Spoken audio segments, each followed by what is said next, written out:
time and the age on your planet where you're now realizing that, so congratulations. Now, we will share something with you to further strengthen the idea of the many different ways that you are starting to attract yourselves back to your own higher minds. So we will now share a little secret with all of you that we have shared with a few, and it is this. In these conversations that you are having with us, whether they be in this group structure or in one-to-one scenarios, doesn't matter. When you are speaking with us, you are actually speaking with your own higher mind. You are not speaking directly with us at all, ever.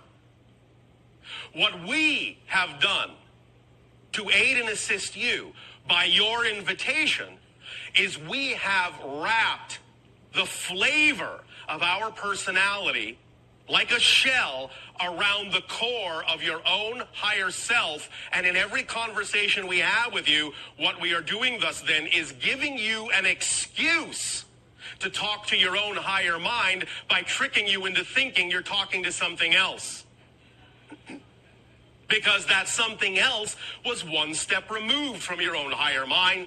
In that context, wasn't as scary to the ego as thinking that you were actually addressing your own higher mind and all that that implies in terms of what you now have to take responsibility for.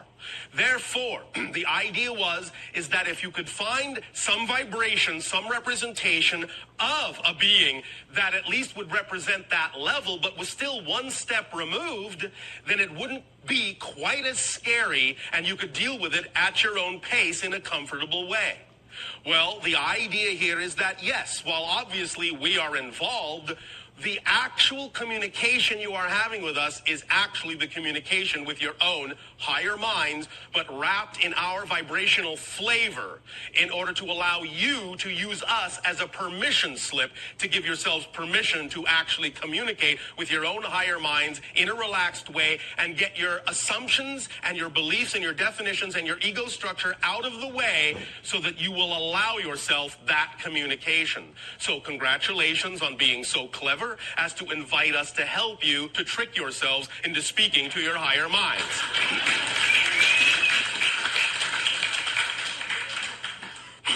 Now, with this realization, then you can begin more and more every day in every way to relax the idea that there is fear attached to speaking and reconnecting to your own higher mind. The ego can now be taught that it will not die, it will not be annihilated just because you are going to make a conscious reconnection to your higher mind. It will be given the opportunity to just do its job in a relaxed, creative, and loving way. It will be given its proper place in the idea of that whole person structure. It will be allowed to simply perform as it was designed to perform. It will not be overburdened with tasks and jobs that do not belong to it, and not only do not belong to it, but for which it is not designed, not capable of actually carrying out.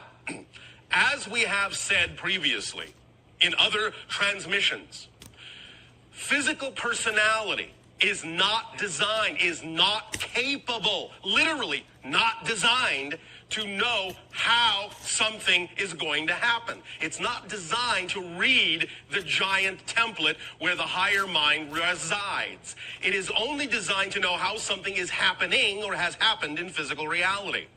So the idea is that when the ego forgot that it was connected to the higher mind, it thought it needed to take on the duty, the job description of the higher mind of trying to figure out how everything is going to happen. Well, this is my dream. This is my desire. Now, how am I going to make that happen? I don't know, but I'm going to try. I'm going to struggle. I'm going to pull a little at this. I'm going to grab at straws. I'm going to reach out, flail around so I can figure out how to make this work, how to force it to work, how to push everything together in the way that I want it to be. when in fact, it's simply the idea of allowing the higher mind to bring it to you in the way the higher mind knows is best for the whole person that you have chosen to be and best for the themes that you have chosen to explore. Only the higher mind knows how it is best for that to happen, because only the higher mind can see all the way to the horizon, can see the full path ahead, knows where all the twists and turns are, and thus knows what is actually the quickest route to the manifestation of your dreams. But when the physical ego thinks that it knows the best route, it will constantly be slamming into walls, bouncing off of rocks, banging its head into walls and all sorts of things, because it believes that it knows, and it is the only thing that knows, and it will insist on going certain ways that it has been taught to believe is the quickest path to its dreams and desires, but which very often is actually the longest route.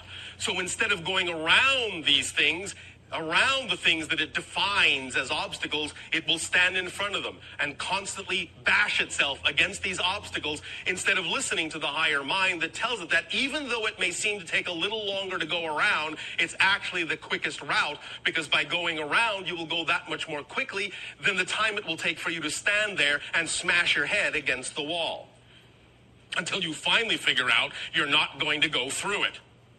So the idea, again, is to recognize that physical mind does not have the capacity to know how something's going to happen. Let that be the job of the higher mind. Just allow the physical mind to enjoy what it has brought, to see how it happened, to marvel at the synchronicity of how the higher mind was capable of organizing events, so that it would serve the idea of the theme you chose to explore in the most loving, creative, beneficial, joyful way possible, most playful way possible. You must learn that the physical mind and the higher mind need to work together in order to be the whole person. Because if, in that sense, you are only using your physical personality, your physical mind, in an attempt to figure out how everything is supposed to work, you are literally walking through life half-witted. You're only using half of your full mind. So the idea is to understand that you really don't have a whole mind until you form a reconnection and a relationship and a communication style with the higher mind that allows you free-flowing trust, free-flowing communication in that relationship of functioning like a whole being. Now, imagination has been given as part of the personality structure to allow it to understand that it always has access to the higher mind. Imagination is the conduit, the pipeline to the higher mind and from the higher mind. But again, when the ego structure becomes so crystallized, so densified that it thinks it's the one in charge and has to figure every single little thing out, it will not trust the imagination. It will shut the door to the imagination because it seems unreal, superfluous, having nothing to do with what the ego has determined are the necessary things it must do to get where the person wants to go. So it will close and constrict that pipeline, and it will not trust the imagination because it seems like the imagination is irrelevant, has nothing at all to do with what the ego has determined are the necessary steps. But what it has done by doing that is it has constricted the flow of communication coming from the higher mind that is actually the kind of information the physical personality needs in order to actually relax itself and move on through life in an effortless way.